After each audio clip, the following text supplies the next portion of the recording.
If you run a pub, you've definitely faced this question. Do you go with a tied lease or the market rent only option? Look, it's a decision that can literally make or break your business, and it's often sold to you as a pretty simple choice. But today, we're going to ignore the sales pitch entirely and just look at the cold, hard math. Let's dive in.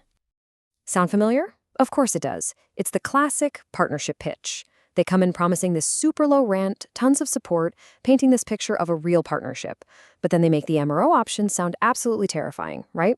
Like you're being cast out into the wilderness, totally on your own. Okay, but here's the thing. Spoiler alert.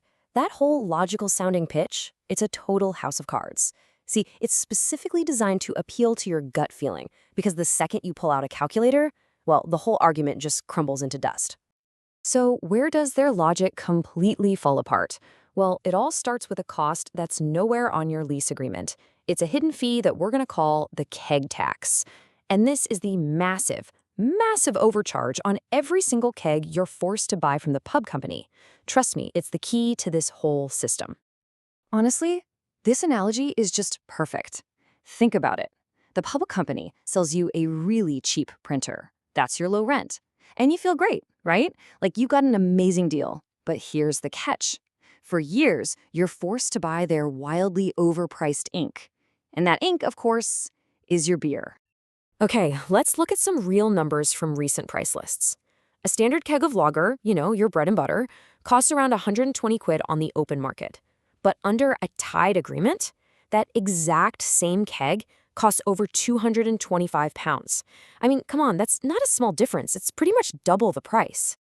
And this is the key. You are paying a hidden tax of over £100 on every single keg that goes through your taps. Now, just stop and think about your own pub for a second. How many kegs are you selling in a week? In a month? A year? You can see how this adds up incredibly fast.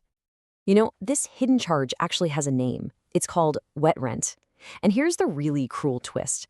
It literally punishes you for being successful. Had a fantastic week, maybe your new chef is packing the place out, that's amazing. But you also just paid a whole lot more in wet rent. Your own hard work is making them richer, directly at your expense.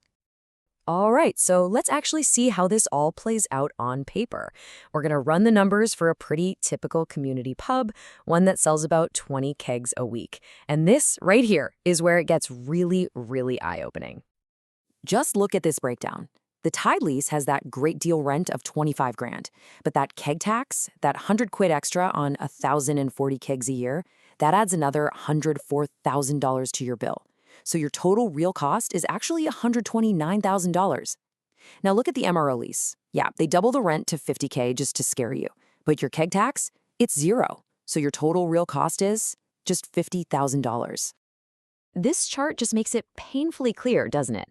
The so-called low rent option on the left ends up costing you nearly 3 times as much as the expensive MRO option. The visual does not lie. The biggest cost in a tied lease is not your rent. It's the beer. So let's put a final number on this. In this very typical scenario, choosing MRO saves you £79,000 every single year. Over a 5-year lease, staying tied costs you almost £400,000 in lost profit. Just think for a second what you could do with that money. It's a completely life-changing amount. But wait, it actually gets worse. What if you're already in a tied lease and you're thinking, how do I get out?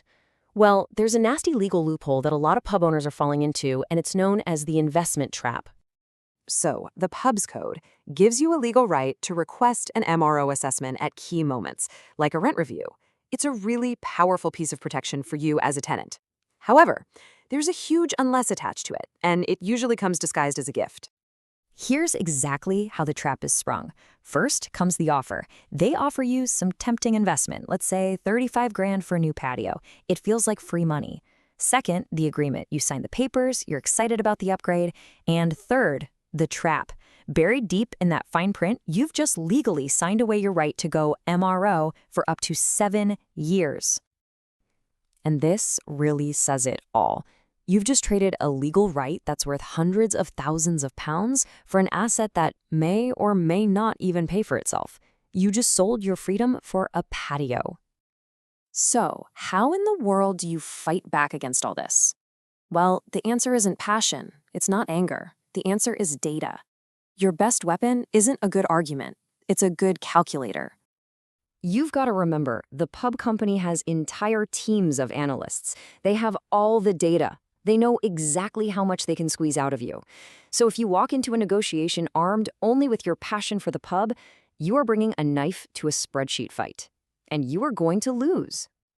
You have to bring proof. You need to walk in there with your own data, your own calculations. You need to walk in with the math. Because when you can show them in black and white the true cost of what they're proposing, the entire dynamic of that conversation changes. And to help you do exactly that, there's a fantastic free tool called the Tiebreaker Calculator. You can find it over at smartpubtools.com. It's designed specifically for this problem. You just enter your rent, your beer volume, and it calculates the exact point where that tied lease becomes unprofitable for you. It does all the hard math for you. So, let's end where we started, with a choice. But now, you have the data. Is that low-run offer, is that shiny new patio, really worth the nearly £400,000 in profit that you're sacrificing to get it? The math says no. The choice is yours.